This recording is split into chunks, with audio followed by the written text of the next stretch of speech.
Thanks for coming, everybody. This is going to be really fun, though I have to say Madeline is not nice at all.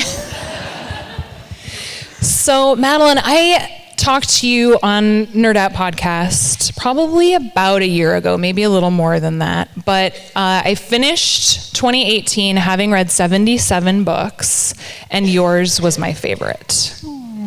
Thank you. So, as you know, the theme for Humanities this year is power. And I think there are so many fascinating layers around power and the conversation that we can have with Circe. But I actually want to start by talking a little bit about how you got here, and then we'll unpack some of those layers. And we're also going to be sprinkling in some audience questions that we got ahead of time. Sound good? That sounds great. So you did not actually fancy yourself a writer initially in your career, right? Well, I did, but I was very secretive about it. Okay. I have actually wanted to be a writer since I was a child, but my classics and my writing were two completely separate categories. It never remotely occurred to me that I could put the two of them together. Huh. And when is the first time that you read the Odyssey?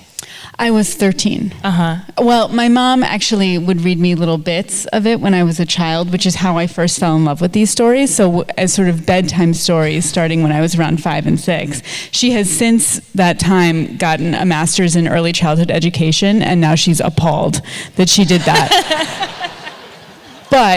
So I didn't read it myself, but that's when I fell in love with it. And so then you're 13 when you first really dive into it. What do you remember from that first reading? Definitely Circe. Yeah? Because I had known that there was this witch who turned men into pigs, but I didn't really know that much about her. I wanted to sort of see what the actual scene was. And there are very few female characters like Circe, speaking of power. Most of them not only have much less power than Circe has, but usually they're just names. They're sort of, this person's mother or this person's daughter or this person's wife. And so here's this witch who wields all this power and isn't punished for it by the end of her story. So I wanted to see that scene. So how did you know that you wanted to study classics? It really kind of started, so it was kicked off by my mom reading to me, and I actually have a memory of her reading the first line of the Iliad, which goes, "Sing, goddess of the destructive rage of Achilles," and just being completely hooked. And then I was fortunate that my school offered Latin, so I started taking Latin, and I had a wonderful, wonderful Latin teacher who saw my quiet obsession with all things Greek mythology, and he offered to teach me ancient Greek. Wow. So I started reading with him and working with him, and about a year in, I was able to start reading the Iliad and read that same line in the ancient Greek, and I thought I had loved these stories before, but getting to connect to the actual poetry just made it so much more exciting. It was a revelation for me. So how old were you at that point? 16. Wow, that's amazing. So. I studied some Latin in college, and I really loved it. It was very difficult. It was so hard, but it made my brain light up in just such a totally different way that I had never experienced before. And it's funny because I never regretted not learning Greek until reading your books. And then I was like, oh, that might have been kind of cool to actually learn that language. Well, the nice thing is you sort of get Greek as a sort of 50% free bonus if you know Latin. It really helps to know Latin. Well, that's good to know. So you talked about always wanting to write as a kid. When did you finally realize that those two paths that seem parallel to you, classics and writing a book, were able to be one path? It was actually theater that brought them together. So when I was in high school and college, I was writing short stories. In college, I even wrote a novel. Ann Patchett talks about how when you start out writing, it's like turning on the faucet and the sludge coming out. So this was my sludge novel. So we don't get to read your sludge novel? It will never see the light of day. No. My poor roommates had to read it, though. But So I was working on that, and I was doing classics, and then I had this friend who did theater, and who said, I want to direct this production of Troilus and Cressida. Will you come and direct it with me? And I didn't know anything about directing, and really anything about Shakespeare, but Troilus and Cressida is Shakespeare's version of the Iliad, and I knew about the Iliad. So I said, sure, I'll do this. It was the first time that I had worked with this material from a storytelling perspective where I was getting to shape the story, where I was meeting with Achilles and talking with the actor about, what his motivations were in the scene and really shaping the way the story was told. And it was completely addictive to me. It was nerd heaven, basically, let's be honest. But it was also just really, it was lighting up my brain, and I had planned up until that point, because I was heading into my year of master's, to write my master's thesis on interpretations of Achilles and Patroclus as lovers through the centuries, which then became Song of Achilles. So as soon as I had sort of done that, thank you, done that play, I realized the things I want to say about Achilles and Patroclus I actually don't want to say in an academic paper. I want to say them in a novel. That's awesome. So I think your book came out last year at a really interesting time, because it seemed like there was a bigger conversation happening about kind of who has the power to tell stories, especially when it comes to the classics. Like, I think about Emily Wilson's translation of the Odyssey, which came out last year as well. It was the first time a woman ever published a translation of the Odyssey. We also had Maria Devana Headley, who had novelized Beowulf, and her actual translation of Beowulf is expected out next year. And then even just in the next couple of weeks, there is a novelized retelling of Ovid's Metamorphoses written by a woman. It's called Wake Siren, and that comes out next month. Why do you think these retellings are so important? I think that they're important for a couple of different reasons. I think it's really important that we revisit these stories, both because there were many voices that were silenced in the original versions. There were, women who were silenced. There were the slaves were almost always silenced in sort of the original tellings. And for those of us who grew up with these stories or didn't grow up with them also, I think it's really important to go back and sort of open the text up and challenge the text. And then there's also the fact that over the years, people have sort of started muting certain things. And I think Emily Wilson does a great job of breaking that open in her translation. I absolutely love her translation. So if you're interested in knowing more about the Odyssey, I highly recommend it. But she does stuff like in the chapter with the Cyclops, she titles it The Pirate and the Shepherd. And that's Odysseus the pirate and the Cyclops the shepherd, which is a really interesting sort of take, and reminding us that Odysseus is coming to the Cyclops' island and into his cave, that there's a little bit of an invasion that's happening there. And so things like that, I think, are really important. With Ovid in particular, I'm thrilled to hear that there are going to be some retellings of Ovid, because Ovid is filled with sexual assault, and most of the translations really, really downplay it or just take it out entirely. Yeah, I think that's the really important and fascinating thing about the idea and responsibility of translation, right? And I think especially in this day and age, most of us are pretty well aware that word choice is very important, but I think that's such an interesting arena to kind of play that game in, Yeah, absolutely. It also seems to me like in the last couple of years, women in underrepresented groups are being able to tell their own stories more and more, but I still wonder if there's an extra amount of audacity to tell these stories that are so foundational to who we are and how we operate today, like the classics, Yeah, I was completely terrified for the entire 10 years I worked on Song of Achilles. Were you? That I was going to be struck by hubris lightning. I really was. And I did not tell my professors that I was working on it. I didn't tell my classmates that I was working on it, because I was really worried for just that reason. I felt like I was doing something totally audacious. Now I sort of, looking back on it, I can say I'm not going to do anything to Homer. He's fine. And, actually, by retelling these stories, hopefully I can help them, live with new perspective and sort of have people come to them with fresh eyes. So I have now gotten over it after 10 years of anxiety. Good for you. And it really did take you 10 years to write Song of Achilles, right? It really did. It really did.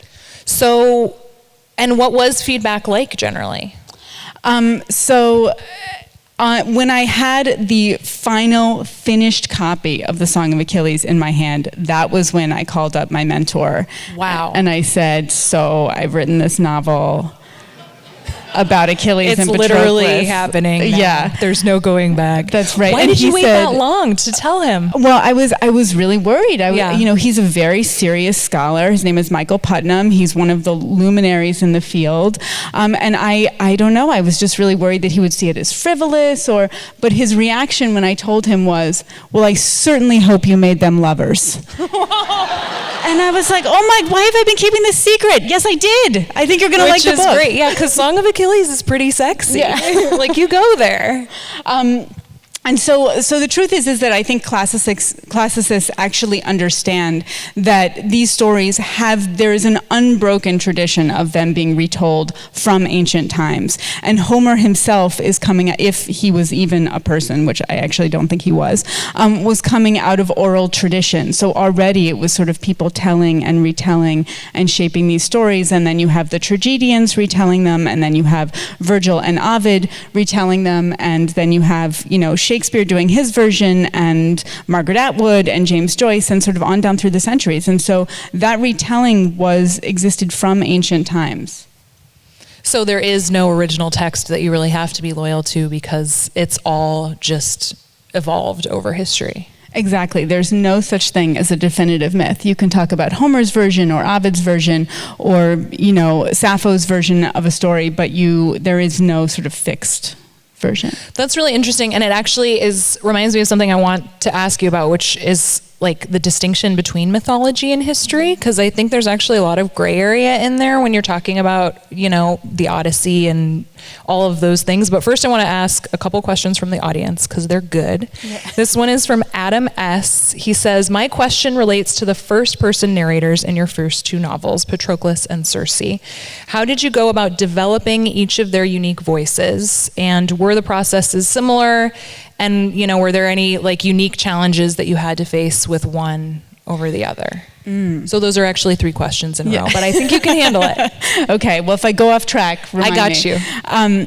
So in both cases, it took me about 5 years to come up with the character's voice. And wow. During that time, I was doing a lot of writing and throwing away and writing and throwing away. For me, I sort of think of it as a little bit, I'm not musical at all, but I have friends who are musical. It's kind of like tuning an instrument that I'm sort of thinking I'm doing a little bit this way. No, that's not right. A little bit this way. But you made up the instrument. Yes. So then you don't know what the notes are, but you're feeling your way through it essentially. Exactly. That's beautiful. Exactly. For me, once I have the character's voice, once I can hear them speaking in my head, then sort of everything else comes with that. But it really takes me quite a long time. Someone described me as a method writer as opposed to a method actor. I think that's totally right. I sort of feel like I have to be able to wear the character totally and look through their eyes and feel with their skin. With Patroclus, now I can explain what I was looking for with their voices, but at the time I couldn't. Yeah. So 5 years in, I had this terrible finished draft of Song of Achilles that was all written in a very epic tone. Sort of think like Aragorn, Lord of the Rings. So does that mean it wasn't in first person at all? No, it was first person, but that's how... It was just a lofty first person. Yes, it was very lofty. Okay. And I realized that was completely wrong for Patroclus, my Patroclus anyway, because I imagined him as a person born out of the world of lyric, that the whole point was that he was telling this epic story from a really intimate perspective. So rather than drawing on Homer or Virgil as my voice tone, I wanted to draw on Sappho and Catullus, the great love poets of the ancient world. And lyric poetry and epic poetry are very separate genres and basically opposites in the ancient world. Everything with epic is big, and it's about war and gods and prophecies, and it's all done in that huge tone. And lyric poetry is about your friends and the people you're in love with, and the dinner parties and staying up all night writing poems with your friends. And it's this very small and beautiful kind of moments of daily life. And that was the voice that I wanted. So you're essentially transposing this higher theme to like this more intimate framework. Yes. And did you think of Circe as a narrator in kind of a similar fashion? So Circe, I actually felt like I was doing the opposite, because with Circe, women have been traditionally shut out of epic. Their lives have been considered not important enough for epic. And all those things I mentioned that are the topics of epic are all very traditionally male: warfare, inheritance, vengeance, things like that. And the stories of women are secondary, and you're not getting a lot of sort of women's internal lives. Or when you do, for example, when you see Penelope weaving in the Odyssey, that's all about her serving Odysseus' story, and being sort of using that as a way to be a good wife for his story. And so I wanted to give Circe a full epic scope. I wanted to give her the epic scope that women are usually denied, and to let her have this huge playing field like Achilles and Odysseus get. And she's also a god born in halls of eternal beings. And so I wanted there to be a touch of that in her voice as well, this sort of alien eeriness. And again, I can explain this now, but at the time I had no idea. Well, at least it all seems obvious from this point of view, right? So David Grossman wanted to know what authors or texts have most influenced you, and to what extent do you think of your novel Circe as being in conversation with texts like Circe by the poet H.D. or Siren Song by Margaret Atwood? You mentioned Atwood. Yes. So I think I will name the writers that I started reading in high school, because they were the ones that really just rocketed me into this love of language. So Laurie Moore, I love the way she uses language. Margaret Atwood also, although not her Circe poems, because I didn't read them then. If I had known they existed, I would definitely have read them. Sure. But this was before the internet, so I didn't give her a break. Know. I loved Isabel Allende. She was a really important, because sort of the magical realist authors were really important, because I feel like being able to include mythological elements in fantasy was kind of a key piece of that. Virgil. Let me think, who else? I love James Baldwin. I feel like I can't claim to be influenced by him, because speaking of hubris, but I just absolutely love his work. That's awesome. So how many people here have read Circe? Oh, good. That's what I was hoping for. Because I kind of want to dive in. Like, I want to talk about some specifics. But before we do that, do you want to read a little bit of a passage? Sure.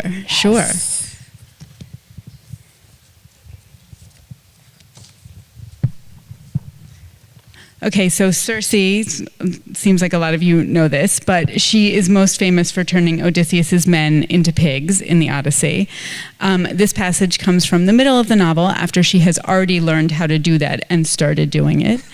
And so the he in this passage is Odysseus. He asked me once, "Why pigs?" We were seated before my hearth in our usual chairs. He liked the one draped in cowhide with silver inlaid in its carvings. Sometimes he would rub the scrolling absently beneath his thumb. "Why not?" I said.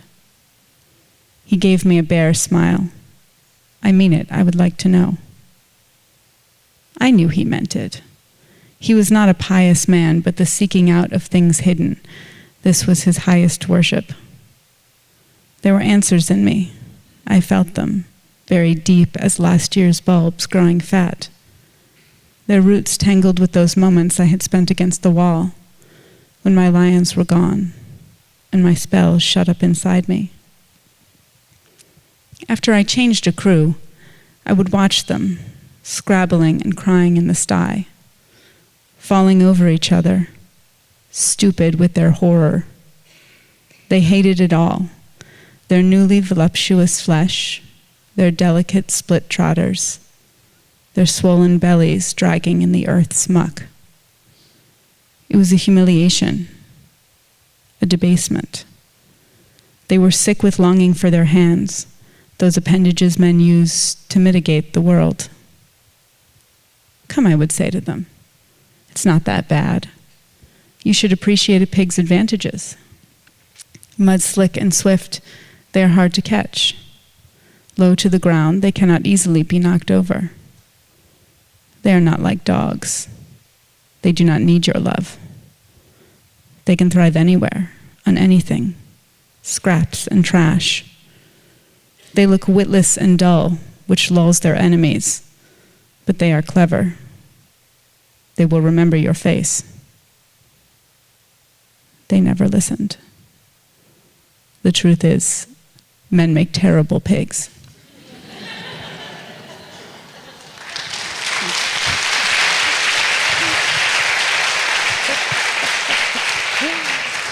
Is that must be like your go-to passage when people ask you to do readings? Well, I mean, it's perfect.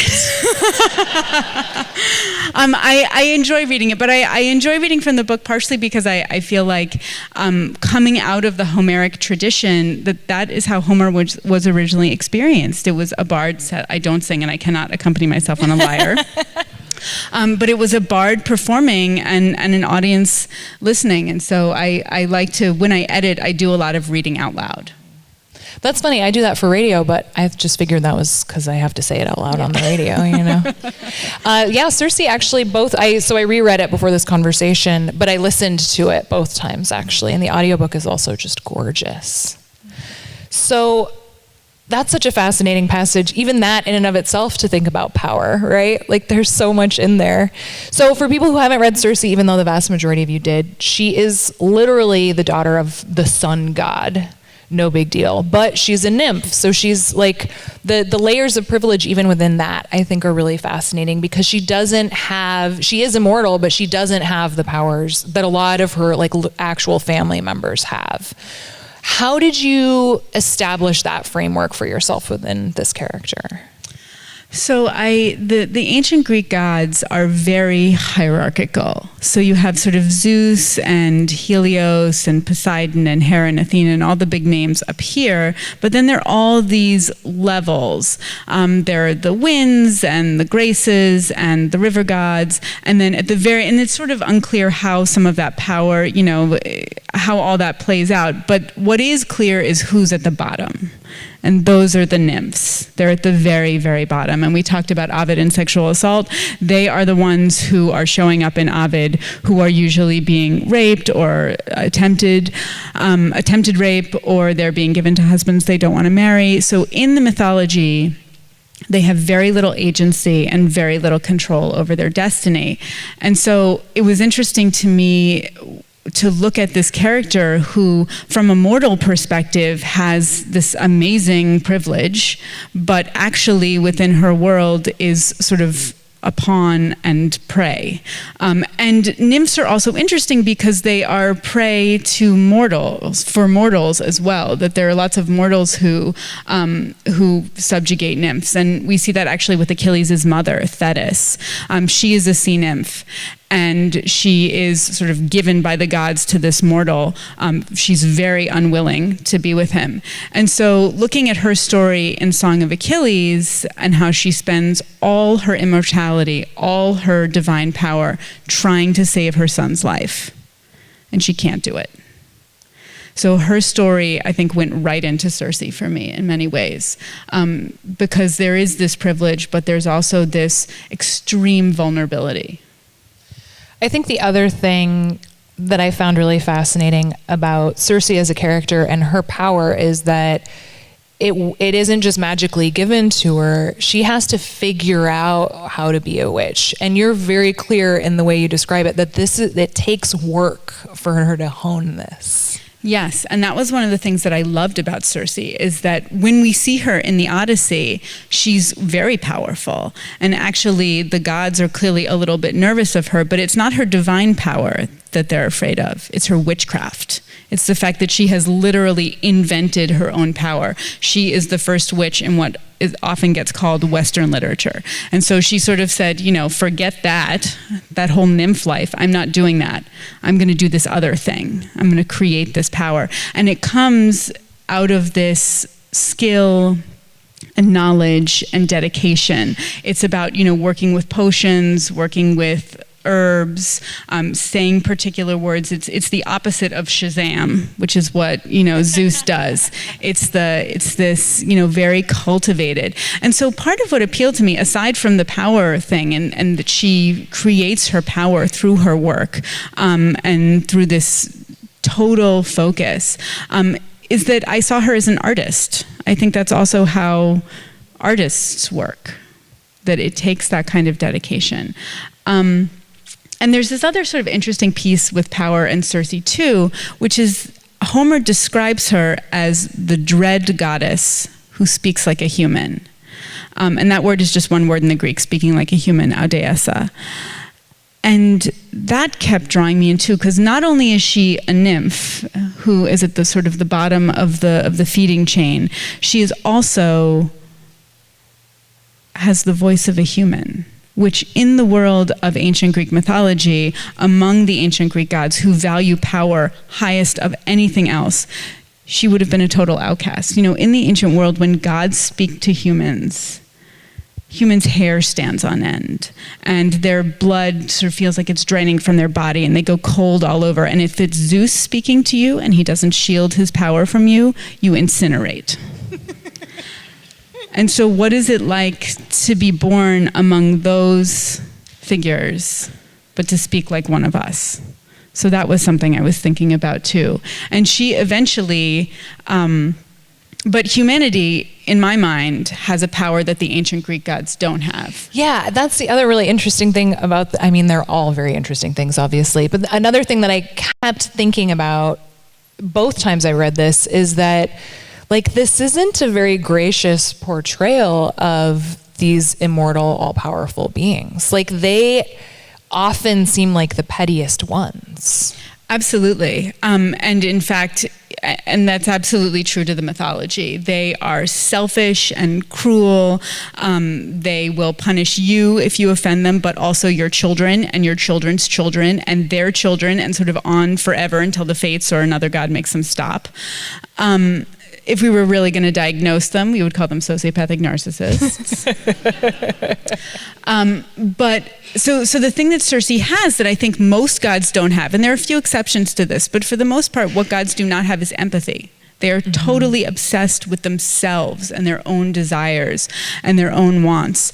And so for me, hearing that Circe had the voice of a human, I have always felt that humanity's greatest virtue is the ability to feel empathy and to reach out and connect with other people that might seem far away. And so the fact that she had that ability to speak like a human, to me meant that she had the ability to feel empathy. It's really interesting to hear you frame it that way, because do you think that immortality just makes it very difficult to be empathetic? Because it seems like so much of it, right, is just that scope of perspective that you have. If you've already lived for millennia, why should you worry about that one tiny person who's having a hard time today? Yes, absolutely. And actually, psychological studies have shown that this is a real psychological thing that happens. Now, none of us are immortal, but... That of. Yeah, I'm just no assumptions. Is that if you have so much power and so much privilege that you are totally, protected from any consequences, turns out that's really bad for us. And that what happens when that starts to happen psychologically is that we start to believe, well, I'm up here because I earned it, and you're down there because you didn't earn it. You're not worth it. I'm better than you. And that's sort of where the human brain goes. And you can actually work against it if you try. If you're aware that happens, you can push back. But it's a story that I think humanity has been interested in for a long time. I actually think that's sort of the plot of King Lear, that no one has told King Lear no for 80 years. And the first time someone says no to King Lear, he blows up his family, and he has this complete tantrum freak out. And then, over the course of the play, he starts to realize that he has been completely disconnected from reality, and that he has surrounded himself with people who only tell him what he wants to hear, and he hasn't taken care of the poor people in his kingdom. As he says, I have taken too little care of this. And by the end of the play, he's able to change and to sort of come back and reconnect with his humanity. But gods are stagnant. They don't change. They're not capable of change. And so that was a very sort of important psychological piece, because I think that, as I said, as studies have shown, that really happens. What are some of the other elements that you've already talked about a couple of them, but like from reading the Odyssey and all these other texts, what are some of the most important pieces that you wanted to kind of remain faithful to in this book? And then what were some others that you kind of completely deviated from? So I knew that I wanted to sort of keep the basic structure of Circe's meeting with Odysseus. I wanted to have, he comes to her island, she turns his men into pigs, he comes to confront her. What happens in the Odyssey is that he has been given herbs by Hermes that make him immune to her spells, so he's cheating from the outset. And then he pulls his sword on her and he threatens her. And she immediately, in the Odyssey, screams, falls to her knees, begs for mercy, and invites him into her bed. And falls in love with him. And because that's how it works, right? In one speech. And so you didn't do that. I did not do that. So I knew I didn't want that power, sort of that putting her on her knees, the phallic sword, a little on the nose. I felt like it was just that power dynamic. I knew I didn't want that. And I felt like I was being invited to make that change, because the Circe episode in the Odyssey is actually narrated by Odysseus. Most of the Odyssey is told by the poet narrator, but some of the middle books, including the Circe part, are told by Odysseus to some people who are hosting him. So as soon as you realize that, you realize this is total self-aggrandizement. Oh. So are you saying that if that hadn't been from his point of view, you might have taken fewer liberties with it than you did? I mean, I think that, no, I still would have changed it. Okay, good. I totally still would have changed it. But I felt that it made me really sort of examine each moment I felt like she was under this double layer. She was first of all being flattened by the male heroic tradition, and then on top of it, she has Odysseus making himself look good. So it was sort of this two layers that I was peeling back. Well, and I don't know. I mean, Odysseus is so complicated too. I think you do such a great job of making him seem like truly an exceptional human. And, like the fact that he walks in and the first thing he comments on is this loom, and he talks about how Penelope weaves, but she always would do it because then she can like hear everyone, because they think they can just ignore her, and it's actually kind of a sneaky power move in her own way. But then he's still so deeply flawed, but not in the way that you'd expect necessarily. How long did it take you to figure out how he would be constructed that way? So my Odysseus absolutely is the same Odysseus who shows up in Song of Achilles. And so I had done a lot of thinking about Odysseus for Song of Achilles, but he comes off as very different in Circe for two reasons. One, he's older and he's been through a lot more bad stuff. But second of all, because he's the great chameleon of ancient literature. And so the way he is with Circe is very different from the way he is with Achilles and Patroclus. And with Achilles and Patroclus, he's very much a foil to them and sort of an antagonist. But to Circe, the two of them find some common ground as survivors of a lot of difficult stuff. And he is, I think we have to give Odysseus credit for all his flaws, and he has a lot of flaws. He is he really appreciates his wife, and he seems to appreciate women in a way that male characters in the ancient world generally don't. And there's this great scene from the Odyssey that was a really important inspiration for me in thinking about his character, which is that he has come back home the suitors are besieging his wife and trying to get her to marry one of them. And he has not revealed himself to his wife or really to most people. He's in disguise. So he's watching his wife interact with these suitors. And Penelope sort of comes down and addresses the suitors, and she says to them, all right, I'm going to start considering maybe marrying one of you, but you're going to have to start giving me a lot more stuff. And you would assume that Odysseus's reaction watching this would be jealousy or anger or, how could she betray me? She's greedily trying to get stuff, but he laughs inside. Because he says, I know exactly what she's doing. He's like, good for her. Yeah, she's getting more stuff for me. She knows how much I like it. And so I love that that even after 20 years, the connection between them is so strong, and that he sees her, he recognizes an equal in her. What about simile? I feel like you use a lot of analogies in this book. And there was even one in the section that you read. They're beautiful. They're so lush. It must come from a device that's common in classic literature as well, right? It does. Similes are so powerful in both Homer and Virgil. And I actually think I lean a little bit more in terms of my influence towards Virgil, in terms of my similes. Virgil's similes are very... Homer's similes, sometimes they just take on a life of their own, and they sort of move outside, and you get this amazing and beautiful little vignette, but it sort of moves outside of the moment, whereas Virgil is always really keeping you in the moment tightly with his similes. And I love both of their similes. I think they're both amazing, and it would be hard for me if I one day write a narrator who doesn't like similes. What about lyricism? Yes. I mean, I love poetry. I do not write poetry at all, but I love poetry. You read a lot of it? I do. And I actually start most of my writing days with reading a little bit of poetry, because I love to hear the sound of just that beautiful chiming use of language.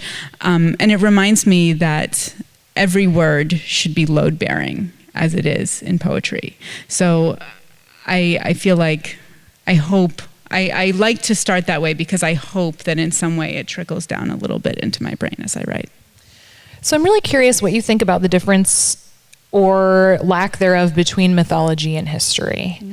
Because, I don't know, I think, so when I first read Circe, early on, we have the section about Glaucus, and that name was so familiar to me, but I couldn't quite place who he was, and so I Googled him, and I got this paragraph about who he was and how he got turned in, and it was I don't know, I think especially in this day and age when you can search for anything,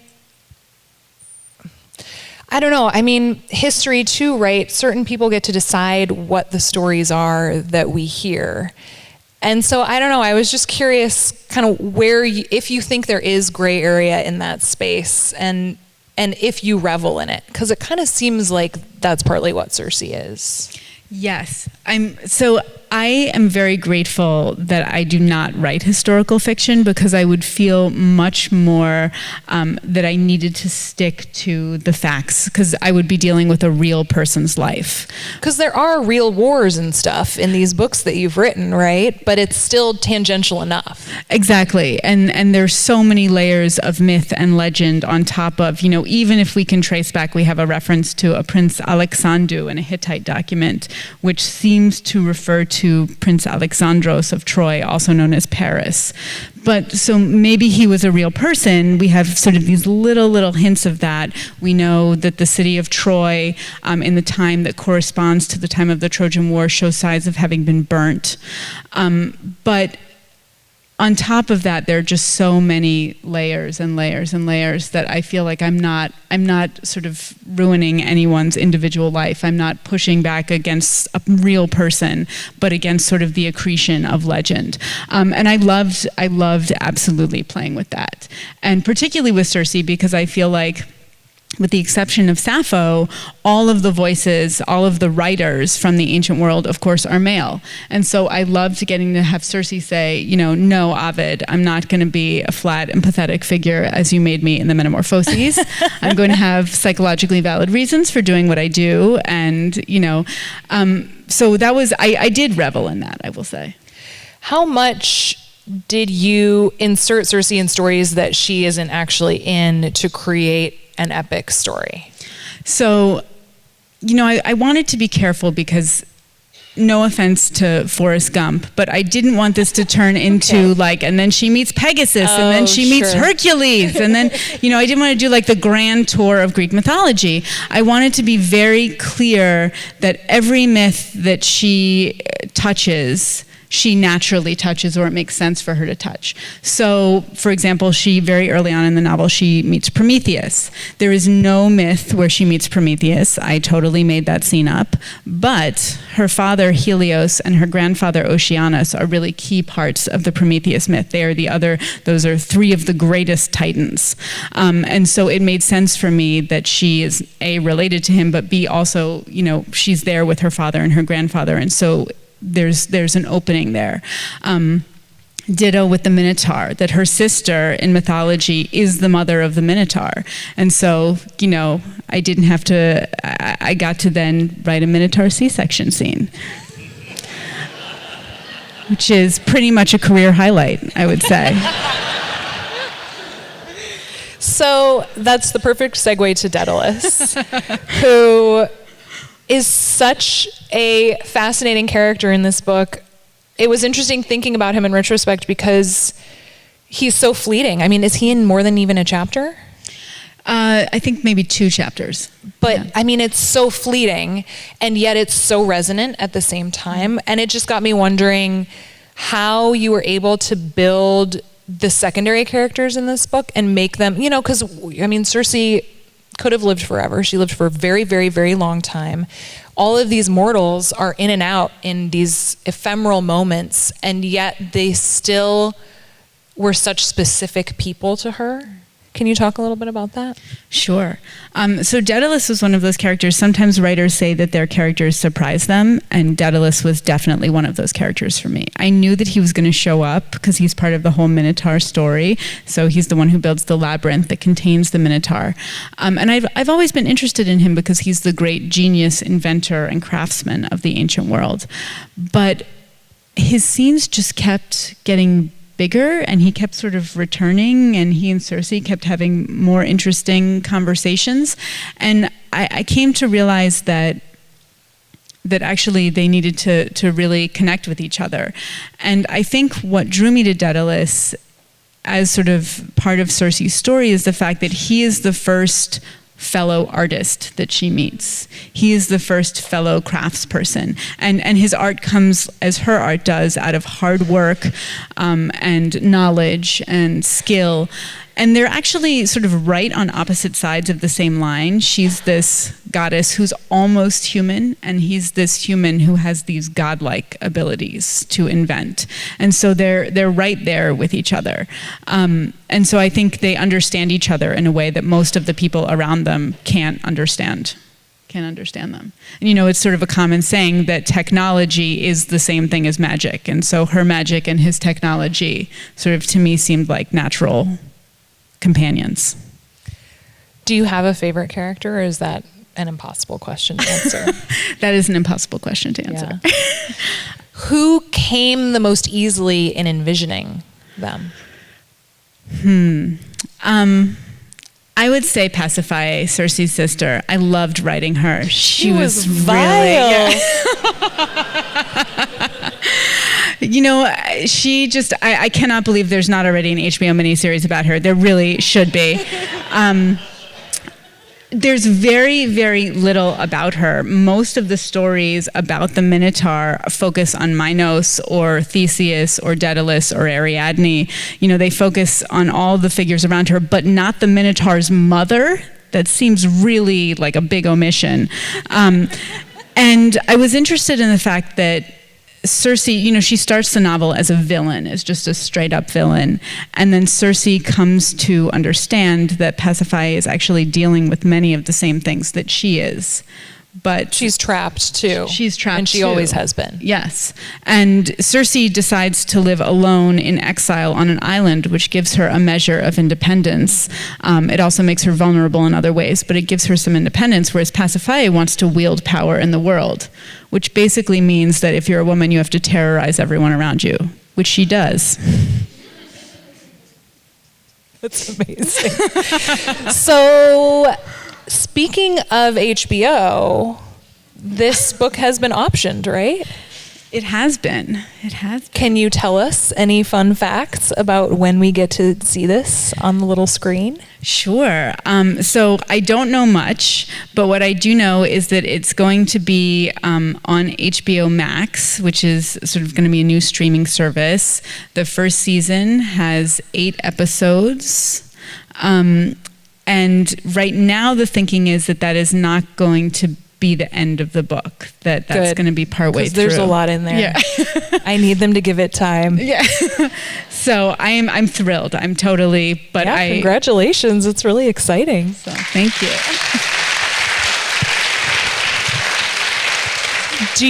So beyond that, do you have much of a role in how it will be made, or did you sort of like let them have it and you'll see what they come up with? I have absolutely no role. Yeah. I loved the people that I picked to give it to, and I think the writers that they picked I really like. I think they really understand the novel, and the way they talk to me about it, I just felt completely comfortable. I felt like they really get what I'm doing, and they understand Circe, and they're committed to Circe's story. And I've had some lovely conversations with the writers, but I also feel like I don't know anything about TV or how to turn something into TV at all. And so I feel like I need to turn that over to the pros.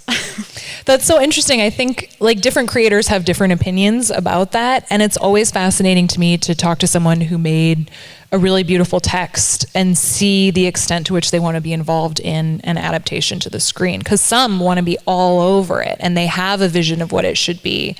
But it's interesting to hear that you trust who's in charge, and so you'll just watch it with the rest of us, I guess, huh? Well, yes, and if you asked me about a stage production of either of these books, you would get a very different response, because I'm super controlling about theater. So Carolyn says, my household loves your work, which I loved, because that means she read it and made everybody else read it, which is exactly how I've been doing it. And she wants to know, as I'm sure we all do, what's the next book going to be about? So I have 2 things that I'm thinking of.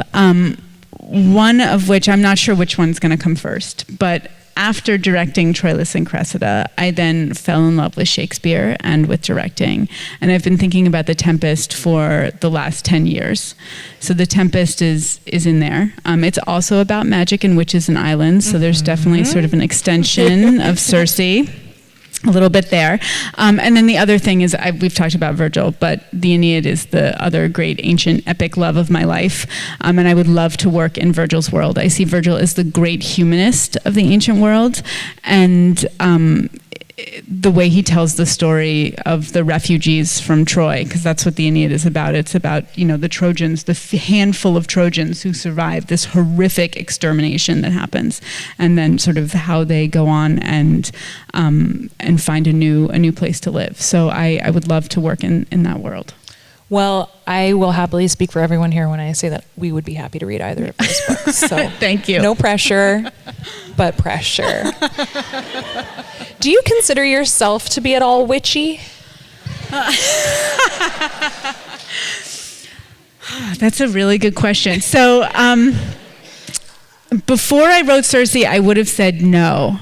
But I have since come to feel that what it really means to be a witch is to be a woman who is wielding more power than society is comfortable with you having.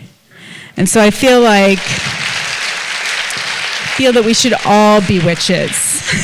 Even the men should also all be witches.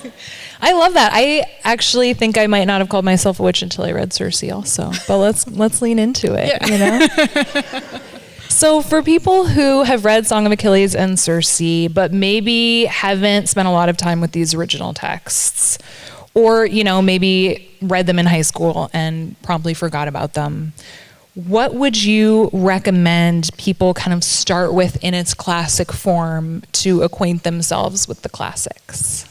So definitely Emily Wilson's translation of the Odyssey, and in about 6 years, her translation of the Iliad, which will be coming out. But also, I think Anne Carson's translation of Sappho, If Not Winter, it's so brilliant. It's really wonderful. And it's just incredibly lyric and beautiful. It's everything it should be. And I think I also actually love her novel, Autobiography of Red. I think it is one of my favorite adaptations of all time from the ancient world. So it's this beautiful sort of poem novel about Hercules and the monster Geryon, but set in a modern world.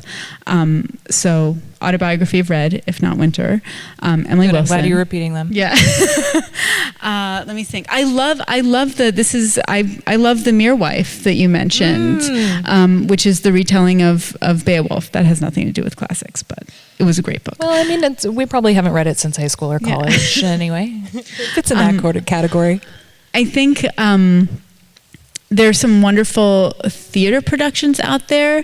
An Iliad that's out there is great. Huh. Nice. Yes. And let me think.